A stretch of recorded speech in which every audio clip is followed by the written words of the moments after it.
Welcome back to my channel friends.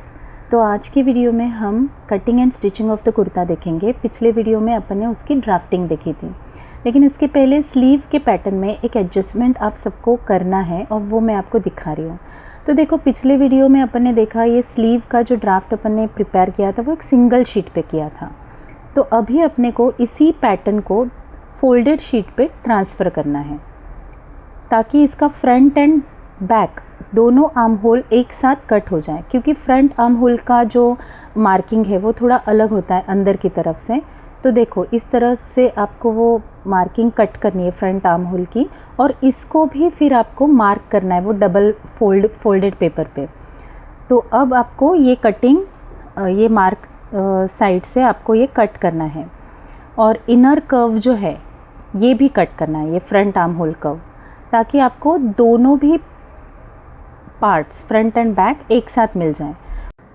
अब जब भी आप इसको फैब्रिक के ऊपर रखोगे कट करने के लिए, तो जैसे यहाँ पे मैंने 2 पैनल्स पे रखा है, ये अगर ड्राफ्ट आप रखोगे और कट करोगे तो दोनों स्लीव्स आपके एक साथ कट हो जाएंगे।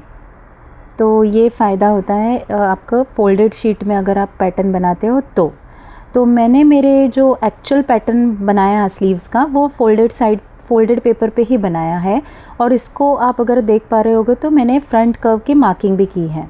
तो अब मैं ये कट भी करूँगी ताकि मुझे पूरे स्लीव का एक ही शीट मिल जाए पैटर्न की। तो अब मेरी ये फुल स्लीव्स का ये पैटर्न रेडी है मेरे पास। अब मैं इसको फैब्रिक के ऊपर रख के कट करूँगी, और जनरली आई प्रेफर कि दोनों पैनल्स पे एक साथ रख के मैं कट करती हूँ। तो this is the main fabric with which I will be working with, और ये प्योर सिल्क का मटेरियल है, और ये बहुत ज़्यादा थिन है, बहुत पतला है ये, इसलिए मुझे इस फैब्रिक में ना स्लीव्स को भी लाइनिंग अटैच करने की ज़रूरत पड़ रही है।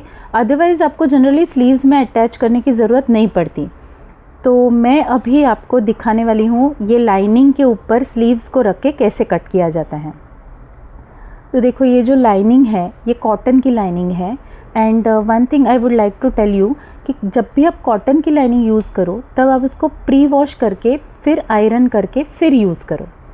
अदरवाइज़ जब आपका रेडी गारमेंट बन जाएगा और जब वो वॉश होगा तब वो अंदर की लाइनिंग सिकुड़ जाएगी, इसीलिए।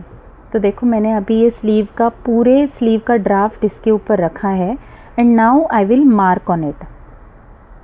First I will secure it with pin ताकि ये हिले नहीं। ये बहुत ज़रूरी है कि वो पैटर्न पेपर आपका हिले नहीं। अब बॉटम की तरफ से आपको ये ध्यान रखना है कि जो लाइनिंग का जो फैब्रिक है ये आपको आधा इंच कम लेना है मेन फैब्रिक से, सिर्फ बॉटम की तरफ से। बाकी का सारा सेम टू सेम आपको लाइनिंग के हिसाब से ही कट करना है। मेन फैब्रिक भी सिर्फ बॉटम की तरफ से आपको आधा इंच लाइनिंग कम कट करनी है। तो देखो, अभी मैंने ये पूरा मार्किंग करके लिया है, और ये सेंटर का मार्क भी मैंने यहाँ पे बना दिया है। अब ये जब मैं ड्राफ्ट कर रही थी स्लीव का, तब मैंने इसमें जितनी भी लूजिंग लेनी है, जितना भी मार्जिन लेना है, वो ऑलरेडी मैंने इसमें कैलकुलेट किया हुआ है। तो अभी मुझे बहुत ज़्यादा मार्जिन रखने की ज़रूरत नहीं है, फिर भी मैं आधा इंच का मार्जिन लेके चल रही हूँ। अगर आपको चाहिए तो आप 1/4 इंच भी मार्जिन रख सकते हो। तो मैंने सारे तरफ से आधा इंच का मार्जिन रखा है और फिर मैंने कट किया है। इसमें एक्चुअली बहुत ज़्यादा मार्जिन रखने की ज़रूरत ही नहीं है स्लीव्स में, फिर भी मैंने आधा इंच का मार्जिन रखा हुआ है। और अब मैं जो मार्क किया हुआ है उस पर कट कर रही हूँ। फिर मैं सेंटर की तरफ से भी एक स्मॉल सा कट लगा दूँगी। देखो, यहाँ से अब ये लाइनिंग का जो स्लीव्स की लाइनिंग कट हो गई है, इसी हिसाब से मुझे मेन फैब्रिक भी कट करना है स्लीव्स का। लेकिन सिर्फ यही डिफरेंस रहेगा कि बॉटम की तरफ से आपको आधा इंच एक्स्ट्रा कट करना है मेन फैब्रिक में, और सेम आपको फ्रंट एंड बैक पैनल्स के साथ भी करना है। अगर यहाँ पे आपने आधा इंच लिया है तो मेन फैब्रिक में आपको 1 इंच का मार्जिन रखना है, only at the bottom side में नहीं। साइड में जितना आपने रखा है उतना ही कट करना है मेन फैब्रिक में, सिर्फ नीचे की तरफ आपको आधा इंच एक्स्ट्रा लेना है। Same front end back panels के साथ भी। नीचे के बॉटम साइड में अगर आपने लाइनिंग में जितना आधा इंच का मार्जिन लिया है तो मेन फैब्रिक में 1 इंच का मार्जिन रखना है। कुल मिला के बात मतलब ये है कि आधा इंच एक्स्ट्रा आपको मेन फैब्रिक में आपको मार्जिन रखना है, ताकि जब वो फोल्ड हो जाए तब वो एग्जैक्टली मतलब बहुत ज़्यादा बल्कि नहीं लगे। और साइड में तो सेम टू सेम आपका जैसे जितना लाइनिंग है उतना ही मेन फैब्रिक भी कट होगा। तो इस तरह से आपको सारे पैटर्न्स को रख के कट करना है। Now we will proceed to stitching. तो देखो मैंने सारे ही कट करके लिए थे और अब मैं जो स्टेप है वो है मेन फैब्रिक और लाइनिंग को अटैच करके लेना है। तो अब मैं सारे जो मेरे पीसेस है उसको पिन अप करके then first I will give a basting stitch, मतलब एक जो कच्ची स्टिच होती है ना वो लगा के आपको अटैच करके लेनी है लाइनिंग एंड मेन फैब्रिक। अब बारी आती है प्लैकेट्स की। तो प्लैकेट्स के ऊपर वर्क करने के लिए फ़र्स्ट अपने को पैटर्न पेपर के हिसाब से कैनवास के ऊपर रख के 2 आपको कैनवास के प्लैकेट्स कट करने हैं और फिर वो लाइनिंग को अटैच करने हैं। अब ये जो फ्रंट पैनल है मेरा ये, और फ्रंट पैनल का ये सेंटर मैंने मार्क किया है। अब सेंटर को मैं अच्छे से प्रेस करूँगी ताकि ये मार्किंग मुझे मिल जाए। अब मेरे डैड की हाइट थोड़ी शॉर्ट है, इसके लिए मुझे 9 इंच का प्लैकेट इनफ है। आपको डिसाइड करना है आपको प्लैकेट की लेंथ कितनी चाहिए। तो मैंने यहाँ सेंटर पे एक देखो निशान बना लिया है और इसके दोनों तरफ आधा आधा इंच का एक पॉइंट मार्क करूँगी मैं, और लेंथ 9 इंच रहेगी मेरे प्लैकेट की। और फिर से आधा आधा इंच का एक पॉइंट मार्क करके then I will join the points. अब मैं सेंटर से कट करूँगी, उसके पहले मैं यहाँ पे एक स्टिच दूँगी। एक्चुअली स्टिच देने से ये होगा कि मेरे दोनों भी फैब्रिक्स अटैच रहेंगे, ताकि मैं अगर सेंटर से कट भी करूँ तो वो they will not fall apart, वो दोनों खुल नहीं जाएंगे। इसलिए अब मैं यहाँ पे सेंटर से कट करूँगी।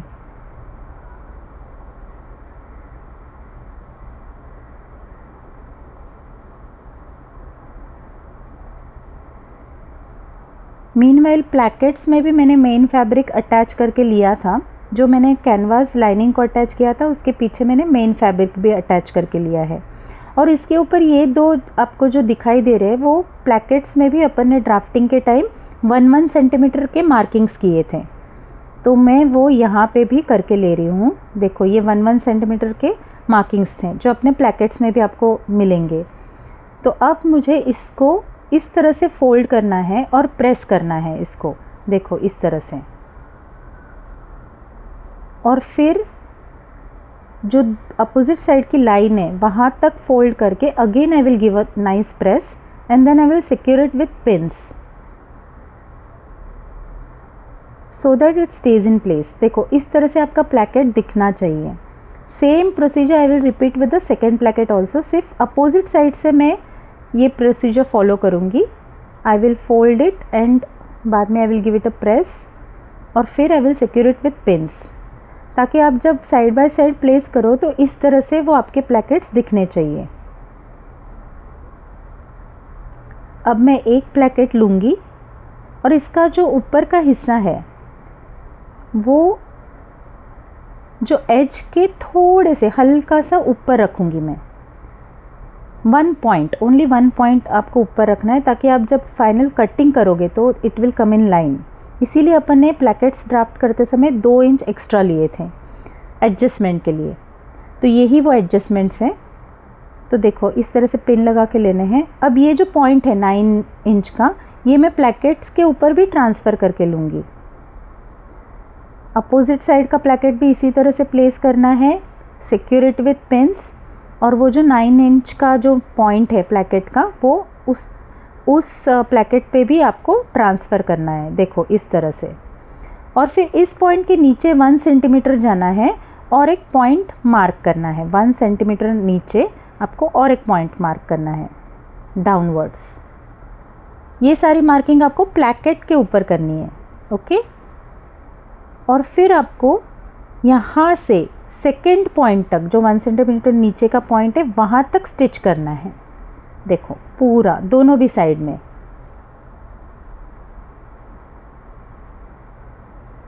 तो देखो मैंने अभी स्टिच करके लिया है, ये आपको दिख पा रहा होगा यहाँ पे, देखो इस तरह से दिखेगा नाम। अब जो सेंटर का मार्क है यहाँ से डायगोनली मैं मार्क करूँगी जहाँ तक मैंने स्टिच की है, जो पॉइंट है स्टिच का जो पॉइंट है वहाँ तक डायगोनली एक मार्किंग करूँगी and then I will cut on this markings. तो ट्रायंगल शेप में मेरा कट हो जाएगा। देखो इस तरह से जब मैं कट करूँगी ना तो एक ट्रायंगल आपको मिल जाएगा इस तरह से। देखो पहले कट करके लेना है। अब ये जो आपको प्लेकेट है वो आपको पूरा का पूरा फोल्ड करना है, मेन फैब्रिक ऑल्सो और ऊपर का प्लेकेट भी। और देखो ये यहाँ से फोल्ड करने के बाद आपको इस तरह से फोल्डेड साइड उसके ऊपर रख के एक ऊपर से 1 सेंटीमीटर पॉइंट तक स्टिच लगानी है और फिर वो उसके पीछे की तरफ आपको मुड़ा देना है।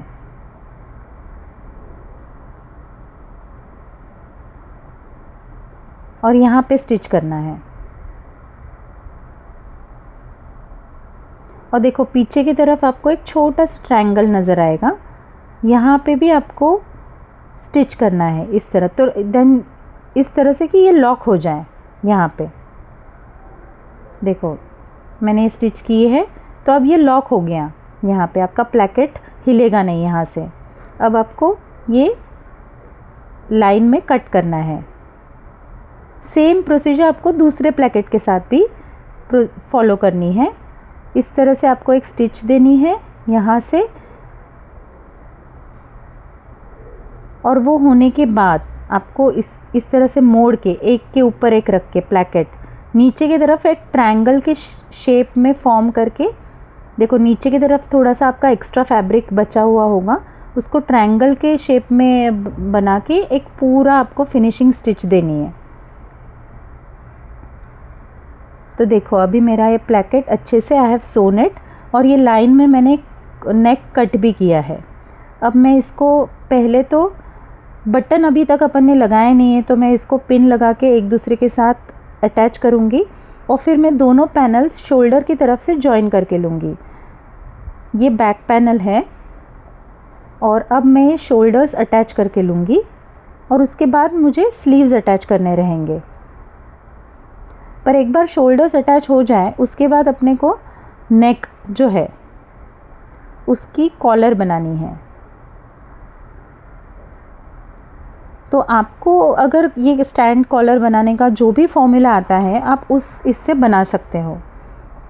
देखो मैंने स्लीव्स को नीचे बॉर्डर लगाई थी, तो ये दोनों भी स्लीव्स में अटैच करूँगी। अभी स्लीव्स अटैच करना तो नॉर्मल आप कुर्ते को जैसे स्लीव्स अटैच करते हो, फ्रंट आर्म होल को फ्रंट आर्म होल के साथ मैच करके, इस तरह से मैच करके आपको पहले you secure it with pin और फिर आपको स्लीव्स अटैच करनी है। अब देखो कॉलर का भी मैंने कैनवास के ऊपर जो कॉलर का पैटर्न था उसको मैंने फोल्डेड कैनवास के ऊपर रख के एक पूरी स्ट्रिप कट करके ली है, और वो मैं पहले तो लाइनिंग के मटेरियल के ऊपर रख के पेस्ट करके लूँगी। देखो ऐसे फोल्डेड कैनवास के ऊपर ये कॉलर प्लेस करो और इसकी मार्किंग करके लो ताकि आपको पूरी बड़ा एक आपको शीट मिल जाएगा कॉलर का। अब ये जो कॉलर है ना ये एक्स्ट्रा है क्योंकि अपन ने थोड़ा सा ज़्यादा रखा था, इन केस अगर वो कम पड़ जाए तो अपनी कॉलर ठीक से बैठेगी नहीं, इसलिए। तो ये पहले तो मैं एक नॉर्मल अपने लाइनिंग मटेरियल के ऊपर रख के पेस्ट करके लूँगी इसको, और इसके बाद मैं मेन फैब्रिक भी इसी हिसाब से कट करूँगी। लेकिन ये मेथड आपको फॉलो करने की ज़रूरत नहीं है। अगर आपको और किसी मेथड से स्टैंड कॉलर फिक्स करने आती है कुर्ते को तो आप उस मेथड से भी कर सकते हो। ये कॉलर का प्रोसीजर मैंने इस वीडियो में बहुत ज़्यादा डिटेल में नहीं एक्सप्लेन किया है। एक्चुअली मैं नहीं कर पाई एग्जैक्टली शूट, क्योंकि it was not possible for me to shoot exactly step by step, और थोड़ा रिकॉर्डिंग मेरा हुआ भी नहीं, इसके लिए वरना मैं आपको बहुत अच्छे से बताऊंगी किसी और वीडियो में, मैं बहुत डिटेल में आपको कॉलर कैसे लगानी है, इस तरह से कुर्ते की स्टैंड कॉलर कैसे लगानी है वो मैं आपको दिखाऊंगी। तो जब मैं मेरे बेटे का बनाऊंगी kurta, that time I will show you. तो इस तरह से आपने अगर कुर्ते को पहले तो ये लाइनिंग फैब्रिक को फिक्स करके लेना है और उसके बाद मेन फैब्रिक के ऊपर रख के सेम आपको कट करके लेना है। अब ये एक दूसरे के ऊपर ऐसे रख के दोनों right sides on each other, main fabric और लाइनिंग का फैब्रिक, इस तरह से करके आपको स्टिच करके लेना है और फिर उसको पलटा देना है ताकि वो इस तरह से कॉलर दिखे। और फिर जो नेक है, पूरा नेक राउंड है, उसके सर्कुलर फर्स्ट आपको मेन फैब्रिक से अटैच करना है। देखो इस तरह से। I am really very sorry, मैं आपको बहुत अच्छे से कॉलर एक्सप्लेन नहीं कर पा रही हूँ इस वीडियो में, क्योंकि मैंने इतना अच्छा शूटिंग किया ही नहीं उस कॉलर का। और फिर आप कॉलर का जितना भी लेंथ है और नेक का लेंथ है, ये आपको एडजस्ट करके लेना पड़ेगा। फर्स्ट तो आपको देखो पीछे का जो है मेन फैब्रिक वो अटैच करके लेना है और फिर घुमा के अंदर की तरफ जो आपको लाइनिंग का मटेरियल है वो फिक्स करना है। तो ये मेरा पूरा इस तरह से बन गया था। मैंने ये बटन्स भी लगा दिए थे। मेरे मशीन में बटन होल स्टिच भी होता है, तो मैंने कांच जो होते हैं बटन के वो भी कर दिए थे। और मैंने कॉलर के चारों तरफ एक सेम लेस लगाई थी जो मैंने स्लीव्स में लगाई थी कोऑर्डिनेट करने के लिए। तो ये मेरा कुर्ता फुल्ली रेडी है। आप भी ऐसा कुर्ता बनाइए और आपके कोई डाउट्स हो तो प्लीज़ कमेंट मी, और अगर आपको पसंद आए तो please like and subscribe to my channel and share it with your friends and relatives. Till the next video, bye bye, take care. I hope you enjoyed this video. अगर आपके कोई भी कमेंट्स है और कोई भी डाउट्स है तो please feel free to comment below. तो मिलते हैं अगले वीडियो में।